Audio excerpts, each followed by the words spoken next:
En la entrega número 120 de nuestro condensado de información 3 en 1, les vamos a explicar el por qué, aún, pese a la entrega de los militares secuestrados, el conflicto armado en Apure entre la guerrilla, disidencias y la Fuerza Armada todavía se mantiene abierto.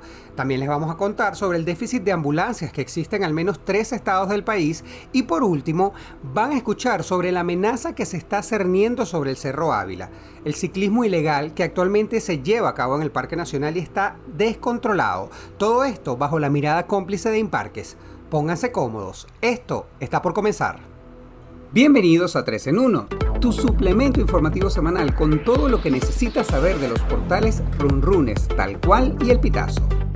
A partir de este momento queremos invitarte a que disfrutes en los próximos minutos de los reportajes más destacados en estos 3 medios digitales. Siéntate, relájate y tómate el 3 en 1 de esta semana. Bienvenidos a nuestra entrega número 120 de 3 en 1, tu suplemento informativo semanal. Luis David Miquilena les saluda desde este lado en esta nueva oportunidad y como siempre un enorme placer. Entramos en la semana número 65 desde que fue decretado el estado de alarma por el coronavirus en Venezuela, periodo que es de cuarentena flexible de acuerdo a lo estipulado por el gobierno nacional y la fórmula 7x7. A la fecha de esta grabación, los casos positivos de coronavirus se ubicaron en 245.300 personas infectadas y las muertes lamentablemente producto de la pandemia ascendieron a 2.750 víctimas.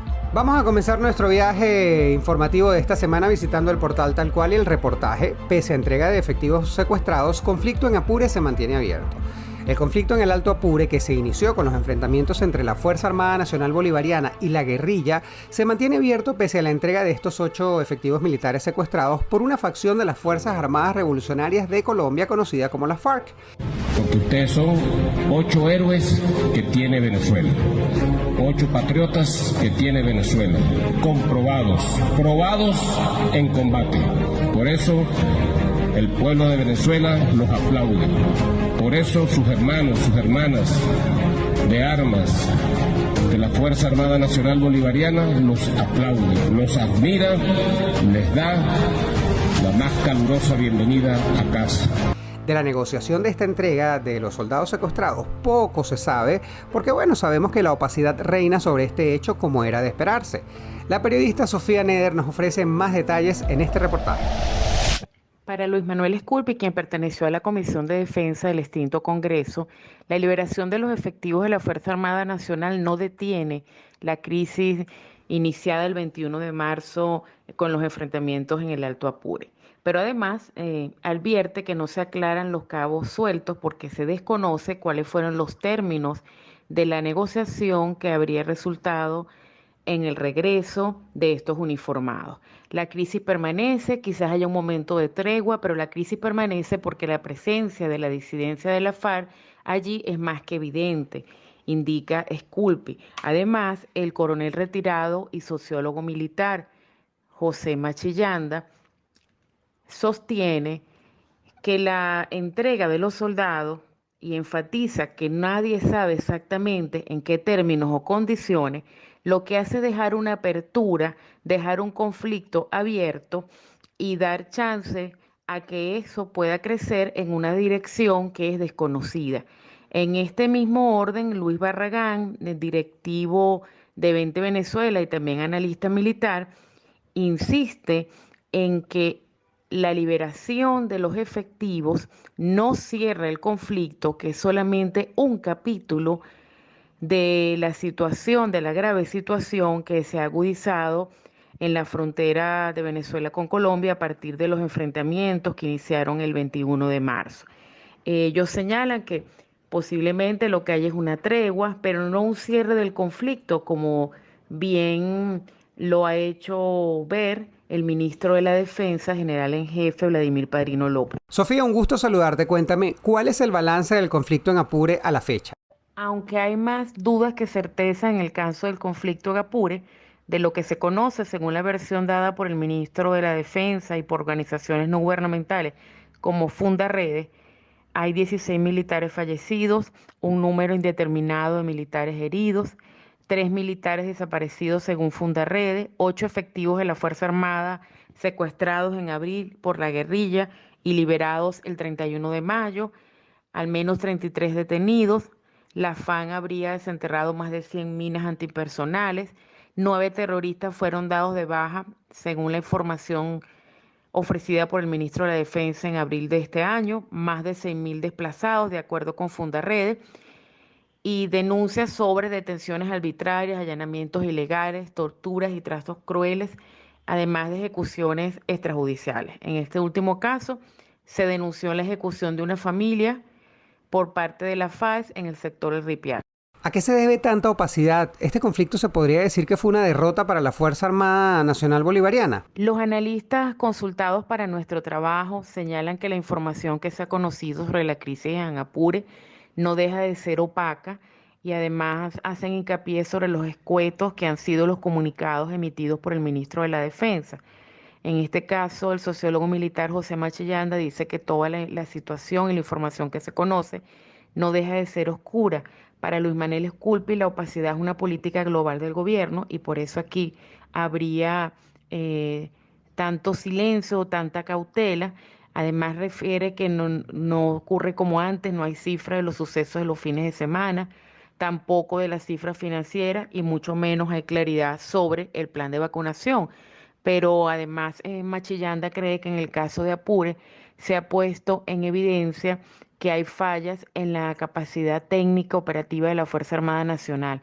Él no duda en afirmar que se trata de un descalabro de la institución castrense venezolana. Muchísimas gracias, Sofía, un placer. Pasamos ahora a visitar El Pitazo y nos encontramos el reportaje titulado "En 3 estados de Venezuela hay un déficit de al menos 654 ambulancias". Escuchen bien, solo 164 ambulancias se encuentran operativas en 3 estados de Venezuela para atender a un aproximado de 20 millones de habitantes. Esto, según datos del Instituto Nacional de Estadística, representaría un déficit de 654 ambulancias. En los estados Táchira, Mérida, Trujillo, Distrito Capital, Vargas, Carabobo, Aragua, Miranda, Falcón, Apure, Cojedes, Portuguesa y Barinas hay 487 ambulancias dañadas, pertenecientes a centros médicos, organismos de prevención y hasta de rescate. La mayoría son de vieja data y vienen con unas fallas mecánicas que son irreparables. El pasado mes de mayo, un hombre denunció a través de las redes sociales la precaria situación que se vive con las ambulancias en el estado de Barinas. Escuchemos. Estamos trasladando a un paciente, estaba en la Troncal 5, a la altura de Palmitas Corrales. La ambulancia se quedó sin gasolina. Mi nombre es Marlon Maya, venía a mi residencia luego de mi jornada de trabajo.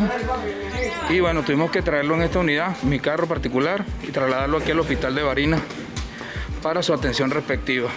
Esto refleja la dramática situación que tenemos actualmente con el tema de derechos humanos y el tema de la salud en Venezuela. Bueno, muy lamentable, pero bueno, ojalá que se recupere pronto y estemos aquí.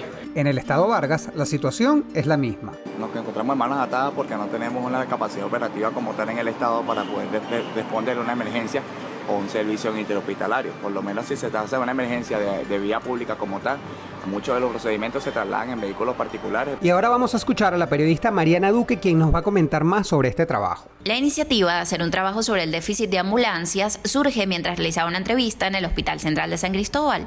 Allí, la hija de un paciente con COVID-19 proveniente de la localidad de Pregonero, esto es en la zona de Montaña Alta, indicaba que había pagado $500 aproximadamente para trasladar a su padre desde La Grita hacia San Cristóbal, esto es a unas 2 horas y media de distancia. Al plantear el tema, el Consejo Editorial del Pitazo se interesaron en conocer cómo estaban los demás estados del país y fue cuando el equipo de corresponsales se activó para realizar esta investigación. Efectivamente, el resultado fue que encontramos que hay pocas ambulancias operativas, la mayoría se ha convertido en chatarra, las dejaron abandonadas, dañar completamente, y hay estados como Apure, por ejemplo, que tienen una sola ambulancia y para poderla usar hay que pedir permiso por escrito al director de la policía porque está bajo órdenes de la policía y anteriormente pertenecía al cuerpo de bomberos. allí en esta misma zona. Para poder entonces acceder, también el familiar tiene que cancelar la gasolina y pagarle a quienes lo acompañan, a quienes van manejando, al equipo de paramédicos, para que ellos puedan tener también la alimentación durante el viaje. Esto ha conllevado a que los familiares de los pacientes tengan que cancelar ambulancias de servicios privados que oscilan entre los $50 y $1,000 dependiendo del lugar en donde se encuentren, si es entre estados o municipios. Mariana, bienvenida. Cuéntame, ¿cuáles son los principales hallazgos en este reportaje que hiciste? Hola Luis, un saludo a la audiencia, un saludo para ti. Sobre tu pregunta, pues encontramos que deberían existir un mínimo de 818 ambulancias en estos 13 estados del país, y digo un mínimo porque la Organización Mundial de la Salud establece que debe haber una ambulancia por cada 25,000 habitantes en los centros de salud, pero por ejemplo Protección Civil y Cuerpo de Bomberos también tienen sus parámetros de acuerdo a las necesidades de cada estado y no se cumplen. En Táchira, por ejemplo, se requiere un mínimo de 29 ambulancias, una por municipio, y solo tienen 2 que deben cubrir las necesidades de todos estos municipios y también de apoyar al Hospital Central de San Cristóbal, incluso con la ambulancia para hacer traslados internos por COVID-19, porque esta tampoco está operativa. Por ejemplo, en Falcón, los mismos funcionarios de Protección Civil llaman ya esto un cementerio de ambulancias, pues de 48 que se requieren en el estado según los parámetros de la OMS, hay 8 habilitadas, y como esto en la mayoría de los estados. Las ambulancias están paradas por fallas mecánicas y por abandono en su mayoría. ¿Y cuál es la región del país que tú ves más afectada con esta situación de las ambulancias? Creo que la región central y la región de los llanos comparten siendo las más afectadas. La central, por supuesto, pues tiene mayor cantidad de habitantes. Por ejemplo, la Gran Caracas requiere de al menos 200 ambulancias. Antes había un mínimo de 10 en cada cuerpo de seguridad, y actualmente, según la investigación que se realizó allí, cuentan con 52 ambulancias inoperativas y 3 activas en 3 organismos de seguridad. O sea, es bastante alto. Por ejemplo, en Miranda, que requieren de 120 ambulancias según los parámetros de la OMS, hay 30 inoperativas y 30 operativas en este momento. Carabobo, que lo comentaba hace un momento, de al menos 120 ambulancias, se conoció en algunos centros de salud que hay 5 operativas apenas. Pero lo mismo ocurre en Los Llanos, donde hablaba que Apure tiene una ambulancia y hay que pedir permiso para usarla. Portuguesa, con al menos 1,000 habitantes, necesita de 40 ambulancias, y la zona sur del estado tiene 8 operativas y 5 inoperativas. Barinas, que requiere 25 ambulancias, tiene 2 operativas y 16 dañadas. Gracias, Mariana. Hasta una próxima oportunidad. Y vamos a finalizar este episodio visitando el portal runru.es. Tienen un reportaje de la Unidad de Investigación increíble que se titula Ciclismo en el Ávila, una amenaza al patrimonio natural con aprobación de Imparques. Escuchen bien, la carrera de bicicletas montañeras que se realizaría en el Parque Nacional Cerro Ávila, conocido como Guaraira Repano por el chavismo, a mediados de marzo del 2021, se tropieza con varias contradicciones. No solo se trata de un evento deportivo que subvierte el reglamento que rige al monumento natural, sino que también cuenta con la aprobación de las autoridades de Imparques, organismo oficialmente encargado de velar por el cumplimiento de la normativa y proteger a la montaña que identifica a la ciudad de Caracas. Sobre el impacto del ciclismo en la montaña, la presidenta de la Sociedad Venezolana de Ecología, Villisa Morón, nos explica un poco más sobre los daños que se ocasionan a la misma con estas actividades irregulares. El problema con estas rutas de bici es que muchos de los ciclistas, yo ando bici, y yo sé que hay grupos de ciclistas que son responsables, pero hay otros que no lo son.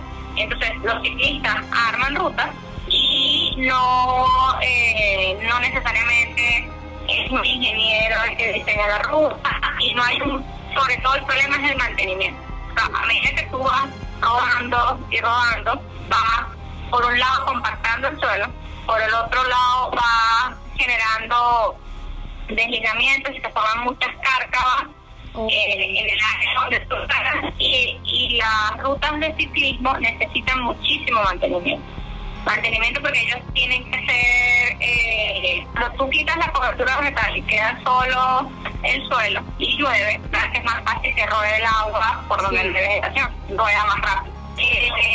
Hay zonas en las rutas de ciclistas donde tú debes modificar, crear con estructuras que faciliten esa canalización para que no se arme la cárcava en donde ya está el suelo descubierto. Eso no lo hace.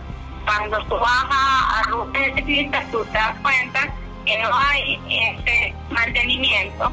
Entonces el ciclista está acostumbrados a la adrenalina de la montaña, pero no a la responsabilidad que implica esa ruta de ciclismo. La periodista María Josefa Maya nos comenta más detalles sobre este trabajo. Una carrera de bicicletas de montaña organizada por Enduro Series Venezuela pretendía poner a competir en la primera válida a 150 ciclistas en el Parque Nacional Guaraíra Repano el 19 de marzo de 2021. En el camino, el Instituto Nacional de Parques ha aprovechado la competencia para agilizar las discusiones y modificar el plan de ordenamiento y reglamento de uso del Parque Nacional, saltándose procedimientos contemplados en la ley y con la evidente intención de permitir a los ciclistas en la zona sin importar el daño que su existencia cause en la naturaleza. Los propietarios de la empresa privada reconocen la ilegalidad del uso de las bicicletas en la montaña caraqueña y que lejos está de ser un bien común para todos, sino que está pensado para que esté al servicio de unos pocos. Ecologistas denunciaron que todo un sendero fue ampliado para la carrera y se crearon plataformas cerca del Hotel Humboldt. Raíces, árboles y cualquier elemento del entorno que fuese obstáculo fue eliminado. Las bicicletas en el Guaraíra Repano están prohibidas con justificación. Según los expertos, estas degradan y deterioran el Parque Nacional. La presidenta de la Sociedad Venezolana de Ecología, Vilisa Morón, explicó que a medida que las bicicletas ruedan sobre la montaña, se compacta el suelo. Por ende, se generan deslizamientos de tierra que ocasionan que se formen muchas cárcavas en los caminos. Con el tiempo y uso, esas grietas se profundizan cada vez más si no se realiza el mantenimiento adecuado a las rutas destinadas para el ciclismo. Además de causar cierto impacto sobre el suelo y la vegetación, la práctica del ciclismo en el Parque Nacional El Ávila también afecta a especies silvestres de la zona. Lapas, picures, roedores y felinos pequeños como cunaguaros son algunas de las especies presentes en el Parque Nacional. Te invito a leer este reportaje escrito junto a Valeria Pedicini en runrun.es. Hola María Josefa, ¿cómo estás? Siempre un placer saludarte. ¿Quiénes son las personas que están detrás de estas empresas y por qué quieren que se haga ciclismo de montaña en un lugar que está prohibido? Hola Luis, un placer saludarte a ti y a la audiencia del podcast 3 en 1. Respondiendo a tu pregunta, la empresa que está detrás de esta carrera es Enduro Series Venezuela. Esta tiene como dueño a Sergio Martínez, quien también tiene otra empresa a su nombre llamada Pedal Power. La historia de este nombre tiene como inicio el 2005, cuando Francisco Blasini, Juan Alberto Guerrero y Nermi Gámez registraron la empresa Pedal Power CA.